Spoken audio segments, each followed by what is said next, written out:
আসসালামাইকুম গাইস, সবাই কেমন আছেন? আসলে সবাই বলে যে বিদেশ অনেক সুখ আর সুখ। বিদেশ জিনিসটা, যে পাওয়া জিনিসটা অনেক সুখ। আসলে আসি একবার দেখেন না কতটা সুখ।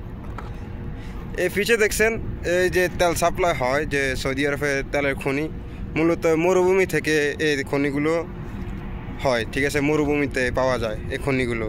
কেননা এখানে এই দেখছেন আমার পিছে এটা, এগুলো দিয়ে বোর্ডিং করে, মানে মাটি ডিলিং করে এখানে পরে প্যালেন বানায় এখানে পাইপ জয়েন করে তেলগুলো এখান থেকে সাপ্লাই হয়, বুঝছেন? কিন্তু মরুভূমি এখানে কোনো কিছু নাই, শুধু এটা আছে আর আশেপাশে পুরো মরুভূমি, বুঝছেন?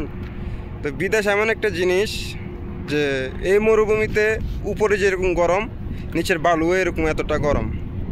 ঠিক আছে, ইয়ের ভিতরে দেখেন আমার কাপড় লাগাইছি, যে কোম্পানির ড্রেস, এইটা আমার কোম্পানির টাকা। আর ইয়ের ভিতরে একটা গেঞ্জি, মাস্ক, চশমা, হেলমেট দেখছেন এই গরমের ভিতরেও। আর গরমটা কীরকম তো জানেন, মরুভূমিতে গরম, বুঝেন নাই? তো এই বিদেশ আসলে অনেক